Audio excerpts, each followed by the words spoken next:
ఈరోజు new వేములవాడలోని new urban colony 14వ వార్డులో వంశరాజ్ కులస్తులు ఉండే ప్రాంతానికి రావటం జరిగింది.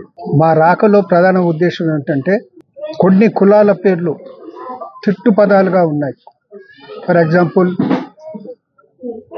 పిచ్చగుంట్ల, దొమ్మర, బుడబుక్కల, ఆ కులాల పేర్లు అనేది మార్చాలి. మా పిల్లలు కాలేజీలో స్కూల్లో వెళ్ళినప్పుడు సమాజంలో మమ్మల్ని చులకన భావంతో చూడటం జరుగుతుంది. మా పిల్లలతో ఇతర కులస్తుల పిల్లలు అనేది మమేకం కావటం లేదనేది రిప్రజెంటేషన్స్ గతంలో రావటం జరిగింది. దానికి బీసీ కమిషన్ అనేది ఒక నోటిఫికేషన్ ఇష్యూ చేసి ఈ కులాల మార్పుల్లో గురించి ఆబ్జెక్షన్స్ కాల్ఫర్ చేసి బీసీ కమిషన్ ఆఫీస్లో ఈ అన్ని కులాల వారి యొక్క సమాచారాన్ని సేకరించడం జరిగింది. ఇప్పుడు ఫీల్డ్లో అంటే స్థానికంగా ఉన్న ఎవరైతే ఈ కులాలకు సంబంధించిన వారు ఉన్నారో వారు ఏ విధంగా ఫీల్ అవుతున్నారు, వాళ్ళు ఎందుకు న్యూనతా భావంతో ఫీల్ అవుతున్నారు, వారిని ఏ విధంగా అనేది సమాజంలో వేరుగా చూస్తున్నారు అనే విషయాన్ని వారి ద్వారా తెలుసుకోవటానికి అనేది రావడం జరిగింది. ఇంతకుముందు మహాలక్ష్మి నగర్లో దొమ్మర బస్తీకి వెళ్ళటం జరిగింది. అక్కడ చదువుకున్న పిల్లలు, ఇంటర్మీడియట్ చదువుతున్న పిల్లలు కూడా ఏ విధంగా వాళ్ళు బాధపడుతుందనే మాట చెప్పడం జరుగుతుంది. ఒకవేళ వాళ్ళు ఏమైనా వ్యాపారం చేసుకున్నా కానీ వ్యాపారం చేసుకుంటే వాళ్ళ కులం అనేది దొమ్మర కులం అని తెలిసిన తర్వాత ఎవరు తమ దగ్గరకు వచ్చి కొనే పరిస్థితి లేకుండా పోతుందన్న మాట కూడా వారు చెప్పడం జరిగింది.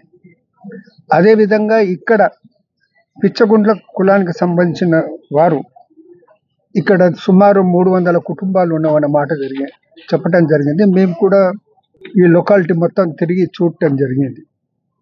వారు కూడా పిల్లలు అనేది మంచిగా చదువుకున్న వాళ్ళు ఇక్కడ ఉన్న వాళ్ళల్లో 3 చదువుకున్నారు, గ్రాడ్యుయేషన్ కంప్లీట్ అయిందన్న మాట చెప్పడం జరిగింది.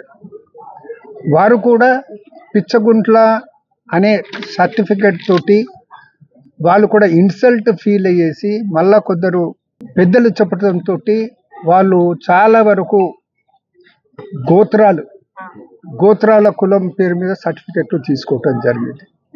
మొన్న జరిగినటువంటి కాస్ట్ సర్వేలో కూడా వీళ్ళు గోత్రాల పేరుతోటనే అలా రికార్డ్ చేయించుకోవటం జరిగింది. సో ఈ పిచ్చగుంట్ల పేరును వంశరాజుగా మార్చుకునేసి రిప్రజెంటేషన్స్ రావటం జరిగింది. ఫైనల్గా ఒక డిసిషన్ అనేది తీసుకోవటానికి అనేది బీసీ కమిషన్ నెక్స్ట్ మంత్ అంటే ఏప్రిల్లో సమావేశమై ఒక నిర్ణయం తీసుకోబోతుందన్న మాట కూడా మనం చేస్తాం. మేము అక్కడ దొమ్మర కుల వారు కానివ్వండి, ఇక్కడ ఈ పిచ్చగుంట్ల కులానికి సంబంధించిన వారు కానివ్వండి, వారితో అనేది మనవి చేస్తున్నది ఏంటంటే మీరు అధైర్యపడకండి. బీసీ కమిషన్ మీతో పాటు ఉంటుంది, ప్రభుత్వం మీతో పాటు ఉంటుంది. బీసీ కమిషన్ ఏ లక్ష్యంతో పనిచేస్తుందంటే ఇప్పుడు బీసీలలో 100కు పైగా కులాలు ఉన్నా కానీ కొన్ని కులాల వారే ఆ రిజర్వేషన్స్ అడ్వాంటేజ్ తీసుకోవటం జరుగుతుంది. ఇటువంటి చిన్న చిన్న కులాలు ఈ కులాల వారికి అనేది ఆ ఫలాలు అనేది దక్కటం లేదు.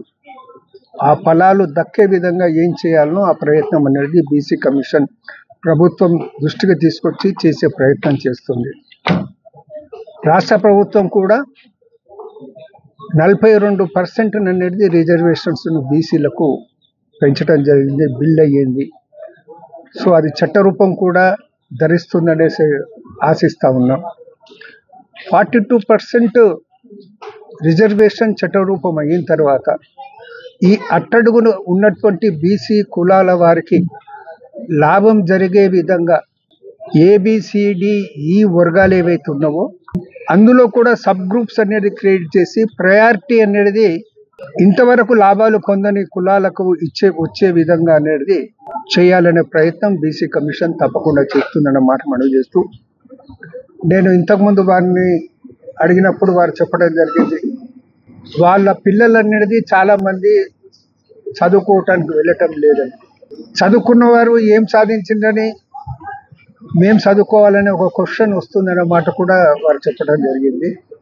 నేను ఈరోజు కాకుండా రేపు అయినా కానీ చదువుకుంటే సత్ఫలితాలు ఉంటాయి కాబట్టి మీరు డిస్కరేజ్ కావద్దు. ఏదో రకంగా చదివించే ప్రయత్నం అనేది మీరు చేయండి, మీ పిల్లల యొక్క భవిష్యత్తును దృష్టిలో పెట్టుకోండి. ప్రపంచంలో ఏ మూల ఏ క్షణం ఏం జరుగుతుందో వేగంగా తెలుసుకోవడానికి తొలి వెలుగు వాట్సాప్ ఛానల్ని ఫాలో చేయండి.